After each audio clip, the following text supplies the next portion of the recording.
Hi everyone, my name is Susan, and I love listening to hard rock and wearing men's clothes. Well, to be clear, I used to love it, and I want to tell you my story about the wonderful transformation of a frog into a beautiful princess. I have a large family. Apart from me, my parents have 3 children, all of them boys. My brothers are older than me, but there's a small age difference. 5 years with the oldest, 1 and 3 years with the rest. In general, it's not surprising we're good friends and play together. We're not rich. Only Dad works. So we all wear hand-me-downs. And the fact that I'm a girl didn't stop my mom's effort to save money. So in my early years, I wore boys' clothes, but I never really complained. T-shirts and shorts were much more comfortable than disgusting dresses. Worn-out sneakers were perfect to jump and run fast. When I did have to wear a nice dress and presentable shoes, it was an absolute nightmare.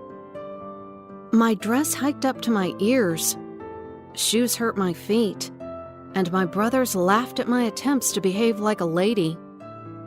My mom realized I wasn't much of a lady when she saw us jumping from the roof of a barn into a sand pile in the yard on a dare. I was the instigator and jumped further than anyone else. Football, karate, constant fights. I had the usual childhood for a girl whose best friends aren't Barbies, but 3 older brothers. My brothers are wonderful. They protected me as much as they could, tried to direct my energy to a less destructive channel, and the oldest even persuaded me to grow my hair out, like most girls do. But I ignored his advice. I like to hang out in basements and abandoned spots, spit through my teeth, and definitely swear at those losers who weren't able to climb up to the top of the tallest tree in the yard. School didn't make things better. I quickly joined the tough guy crowd and remained in it, even when my classmates realized that Susan was actually a girl's name and they obeyed the girl. Together, we were throwing carbide into the toilet, making fun of the teachers, and hanging out after school. We got in fights together, and there was no special treatment for girls. I passed 10th grade with short hair and constant scratches on my hands and face. I was a royal pain for my teachers. Despite my age, I didn't think about romance, and I never made friends with girls. Well, it wasn't interesting for me to discuss what I didn't understand, and I knew nothing about makeup, clothes, and love stories. I was just learning to play the guitar, mastering parkour, and preparing for a 3-day trip to the mountains. There was no room for dresses and dances in my world. On September 1st, we got a new student in our class. The guy moved from someplace in the north with his parents and joined our group. He offered me a bet that changed my life. I don't remember what the bet was all about. Apparently, it was something important if I agreed. But the terms of the bet were clearly imprinted in my head. I had to become a lady by the time of the graduation party, and the new guy promised to help me as much as he could. He was rich, and money didn't matter to him. We started with shopping, and he literally bought an entire wardrobe of horribly overpriced girlish clothes. Then for a long time, he taught me how to wear high heels. He signed us up for dance classes, where I was supposed to increase my flexibility and improve my walking style. Manicures, makeup, face and body care, growing long hair. I was in hell. But a bet is a bet, and even with the ridicule of my brothers, I was learning to walk, apply makeup, and behave like a girl. And it even worked out. Apparently, it was due to my horrible stubbornness. My mom finally realized I was not a completely lost cause. Graduation was nearing, and I began to notice that guys were looking at me in a strange way, and the new guy reacted badly to it. I thought it was a kind of protest, but it turned out to be hormonal. When I looked into the mirror, a pretty girl, who even had some curves, was looking back at me. At the prom, I was even voted queen, and I realized I liked it. Brute force is useful, but admiration from guys turned out to be more pleasant. For the first time in my life, I was at a school dance, and I didn't miss a single slow dance.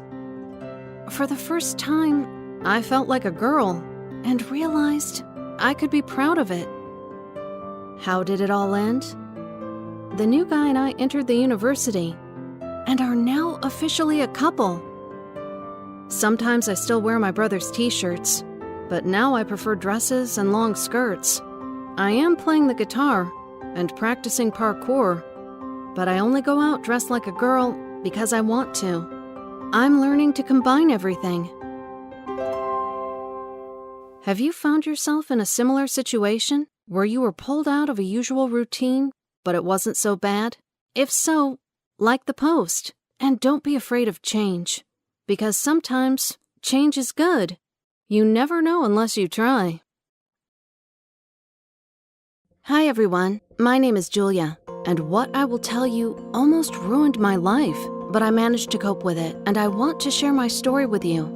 Since childhood, I haven't been the most beautiful kid. I was thin, too tall for my age, pale, and kind of clumsy. I could fall on level ground and stumble over my own legs. The only distinctive feature was my big nose, so I looked like a small spider with a bow. On the other hand, my mother is extremely beautiful. She had me very early, when she was 17. My dad was her college professor. She hoped that he would leave his wife and marry her, but he decided that he didn't need a burden like me and just paid her off with money. And he still pays child support, but doesn't want to meet me. So basically, I don't know my father, but I suppose I owe my appearance to him. I don't look like my mother at all. She's short, has a beautiful feminine body, and is a natural blonde. And I'm a spider. And this has not gotten better with age. It's become even more noticeable. My mom is obsessed with her looks, and we don't get along at all. Perhaps she was dreaming I'd be like her. Someone boys would fall in love with, and would look great in cute ruffled dresses. But when she saw me, she was disappointed. I looked like a corpse from vintage photos, and no one would ever call me cute.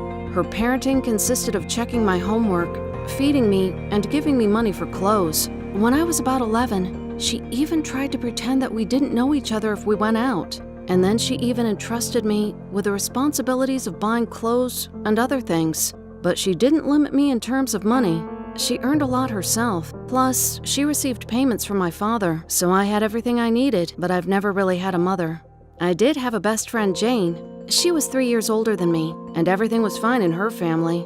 I can't understand what led her to talk to the ugly, unsociable girl from the next building, but I am very grateful to her for what she did for me. Jane helped me with the classes that I couldn't understand. She taught me to communicate with other people and went shopping with me so that I didn't look like a scarecrow. Jane helped me survive what happened on my 17th birthday, and it literally almost ruined my life. When I was 16, I met a guy. He was an amazing and charismatic boy who was 4 years older than me.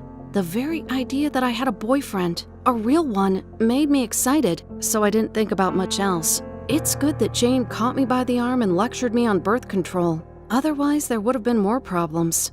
We'd been dating for the whole year. I truly loved him, and I thought he loved me. We even planned a wedding for my 18th birthday. We were looking at apartments for just the two of us. Then I began to notice strange things. Mom started to join us more when we were hanging out in the kitchen. She was dramatically stroking my head and praising me. At the same time, she was walking around the house wearing nothing but a short bathrobe. Then, she made excuses for me to leave the apartment, like the garbage needs to be taken out immediately, or you need to run to the grocery store. Every time, my boyfriend was left alone with my mom. I mean, what could have happened in the 10 minutes I was gone? As it turned out, a lot. 1 month after my 17th birthday, I came home a bit earlier than usual. My last class had been canceled, and I hurried home to have time to finish everything I needed before my boyfriend came over. Yeah, exactly like a bad movie. I found my mother in bed with my boyfriend, whom I loved so much. And while making excuses, he said that he had wanted to tell me the truth for a long time. But my mom asked him not to upset me by telling me that he had loved her for such a long time and didn't really want to be with me. And my mother added that one could only date someone as ugly as me out of charity. I don't remember how I got out of my house. Jane was pulling me from the roof of our 9-story building. I really wanted to kill myself. But eventually, everything turned out okay. It took me more than a year to learn how to look at guys again. Now I'm 19, and this story no longer upsets me. Everything burned out. Because of Jane and her friend who's a stylist, I learned that my appearance, while a little odd, was great for the catwalk. I've recently started working with a modeling agency, where my disproportionate, long and thin body turned out to be perfect for modeling cool clothing collections of famous fashion designers. Apart from this, I'm finishing my degree at the university. I don't talk to my mother anymore, but as far as I know from our mutual friends, she stayed with my ex-boyfriend, and they got married. He doesn't work and lives off of her. I've heard that he even raises his hand against her. Once I ran into her, there was almost nothing left of her bright beauty. But I don't feel sorry for either of them. They chose their paths themselves. If you've ever experienced a tragic love in your life, like the post, and let's support each other. No one and nothing is worth your life. Create your own destiny, be happy, and then the right people will be attracted to you.